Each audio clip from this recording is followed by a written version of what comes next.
आपकी मंजिल जितनी बड़ी होगी, आपके सपने में अड़चने भी उतनी बड़ी आएगी। ये कहना है प्लेबैक सिंगर उदित नारायण का।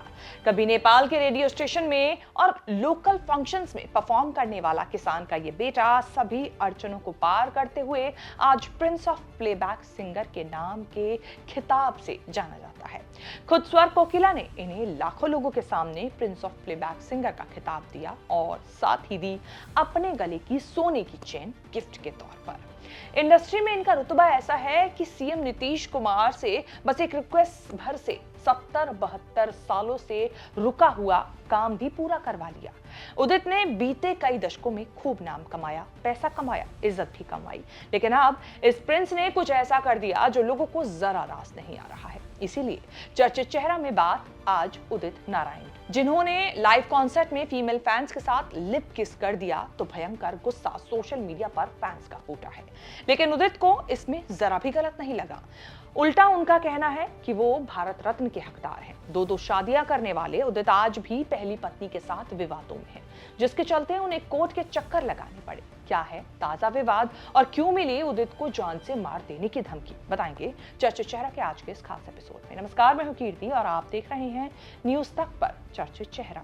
उदित के बारे में शुरू करने से पहले बात ताजा मामले की। उदित उम्र के इस पड़ाव में भी लाइव परफॉर्म करते हैं। उनकी एक लाइव परफॉर्मेंस का ऐसा ही एक वीडियो वायरल हो रहा है, जिसमें उनकी हरकत को लेकर उन्हें बुरी तरह से ट्रोल किया जा रहा है, और ट्रोल किया भी क्यों ना जाए। वैसे लाइव परफॉर्मेंस के दौरान एक फीमेल फैन को इशारा कर उदित जब अपनी तरफ बुलाते हैं तो फैन सेल्फी लेने से पहले उनके गाल पर किस कर लेती है, जिसके बाद उदित फैन को लिप किस कर देते हैं और इसके बाद एक कई फीमेल फैंस के साथ उदित ऐसा ही करते नजर आते हैं। वीडियो पर खूब बवाल हुआ। उदित नारायण को काफी ट्रोल किया गया, लेकिन इसके बाद हिंदुस्तान टाइम्स से बातचीत में इस पर लंबी सफाई देते हुए उन्होंने इसे एक्सप्रेशन ऑफ लव बताया। उदित का कहना है कि ये कोई नई बात नहीं है। वैसे आपको बता दें, इससे पहले भी उदित श्रेया घोषाल और अलका याग्निक के साथ गालों पर किस करने को लेकर ट्रोल हो चुके हैं और उस वक्त भी खूब बवाल हुआ था। उदित अपनी प्रोफेशनल लाइफ में स्वर कोकिला लता दी के साथ कई परफॉर्मेंस दे चुके हैं। उदित ने लता के साथ एक किस्सा शेयर करते हुए एक इंटरव्यू में बताया था कि वो जब भी उनके साथ स्टेज पर गाते थे तो वो उनके एक्शंस को देखकर अक्सर पूछा करती थी कि आप इतनी एक्टिंग कैसे कर लेते हैं। तो इस पर उदित नारायण ने बताया कि उनका जवाब ये होता था कि भले ही वो असल जिंदगी में भाई बहन के जैसे हो, लेकिन गाने में तो रोमांस है, इसीलिए पब्लिक में इसे दिखाना भी जरूरी है। हालांकि फिलहाल उदित नारायण का रोमांस कुछ अलग तरीके से नजर आ रहा है। आज भले ही उदित का नाम विवादों में सामने आ रहा हो, लेकिन उनकी मेहनत और लगन से उन्होंने जो मुकाम हासिल किया है उसे भी भुलाया नहीं जा सकता। 1 दिसंबर 1955 को बिहार के सुपौल जिले में जन्मे उदित के पिता नेपाल से थे, जो एक किसान थे। वहीं उनकी मां बिहार की एक लोक गायिका थी। शुरुआती पढ़ाई के बाद उदित ने नेपाल की यूनिवर्सिटी में एडमिशन लिया और नाइट कॉलेज करने लगे।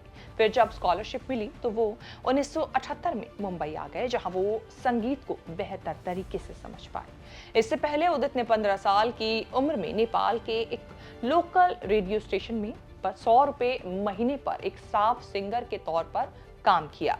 100 रुपए घर चलाने के लिए उस वक्त भी काफी नहीं थे, इसीलिए उन्होंने 5 स्टार होटल में भी काम किया। वहां गया, मैं रेडियो स्टेशन में काम किया, 100 रुपये की नौकरी की मैंने वहां, और 6-7 साल मैंने ऐसा काम किया।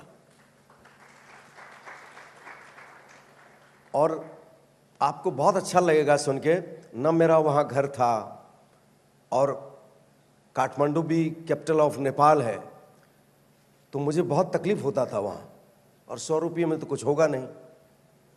तो रात को मैं 5 स्टार होटल ज्वाइन करता था, वहाँ गाना गाता था। फिर मैंने उस दरमियान रात को कॉलेज की मैंने वहाँ, और उसके बाद मुझे म्यूज़िक स्कॉलरशिप मिला इंडियन एम्बेसी से, और मैं मुंबई आया और मैं वहाँ 6-7-8 साल म्यूज़िक क्लासिकल की ट्रेनिंग ली, और उसी दरमियान मैं म्यूजिक डायरेक्टरों से मिलता था। उदित ने एक नहीं बल्कि 2 शादियां की हैं। एक पत्नी भारतीय मूल की थी तो दूसरी नेपाल की। इससे पहले उदित का नाम उस वक्त विवादों में फंस गया था जब उनकी पहली पत्नी रंजना झा ने उन पर धोखाधड़ी और बिना तलाक दिए दूसरी शादी करने का आरोप लगाया था। था। इसके बाद कोर्ट ने उन्हें दोनों बीवियों को साथ रखने का आदेश दिया था। उदित ने दूसरी शादी दीपा नारायण से की, जो खुद एक फोक सिंगर है यानी कि लोक गायिका हैं, और दीपा से ही उनका एक बेटा भी है जिसका नाम आदित्य नारायण है, जो खुद एक एक्टर और सिंगर है। उदित अब तक 30 से ज्यादा भाषाओं में करीब 15,000 से ज्यादा गाने गा चुके हैं। उदित ने अपने फिल्मी करियर की शुरुआत हिंदी नहीं बल्कि एक नेपाली फिल्म सिंदूर से की थी। इसके बाद बॉलीवुड में उदित ने अपना पहला हिंदी गाना मोहम्मद रफी के साथ गाया था। इससे उन्हें काम तो मिला लेकिन पहचान नहीं। किस्मत के दरवाजे खुलने के लिए उदित नारायण को जरा लंबा इंतजार करना पड़ा, लेकिन सब्र का फल मीठा होता है। इसीलिए उन्हें एक गाना ऐसा मिला जिसने उन्हें रातों रात स्टार सिंगर बना दिया। ये गाना था आमिर खान की डेब्यू फिल्म कयामत से कयामत तक का पापा कहते हैं बड़ा नाम करेगा। इस गाने के लिए उन्हें पहली बार प्लेबैक सिंगर का फिल्म फेयर अवार्ड मिला। 10 सालों के स्ट्रगल के बाद उदित ने पहली बार सफलता का स्वाद चखा था। फिर उदित ने कभी पीछे मुड़कर नहीं देखा। कहते हैं नौबत उसके बाद यहां तक आ गई कि उदित को लगभग हर 1-2 महीने के बाद एक्सटॉर्शन के कॉल आने लगे। तो वहीं एक किस्सा यह भी है कि जिस गांव में उदित पैदा हुए वहां इलेक्ट्रिसिटी नहीं थी, और जब वो स्टेज परफॉर्मेंस के लिए वहां पर पहुंचे तो बिहार के सीएम से नीतीश कुमार से उन्होंने मंच से ही अपील कर दी कि 70-72 सालों से ये काम अटका हुआ है, यानी कि उनके गांव में बिजली नहीं है। जिसके बाद उन्होंने अपील की तो नीतीश ने भी उस पर अपनी सहमति दे दी और इसके बाद उनके गांव में बिजली पहुंची।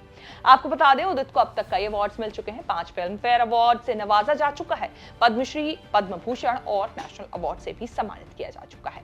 अब उनसे जुड़ा ताजा विवाद के बाद उन्होंने भारत रत्न की मांग भी अपने लिए कर डाली है। वैसे आपके हिसाब से क्या उदित को भारत रत्न अवार्ड मिलना चाहिए या नहीं, और ये रिपोर्ट आपको कैसी लगी चर्चित चेहरा में, हमें कमेंट करके अपनी बात जरूर बताएं।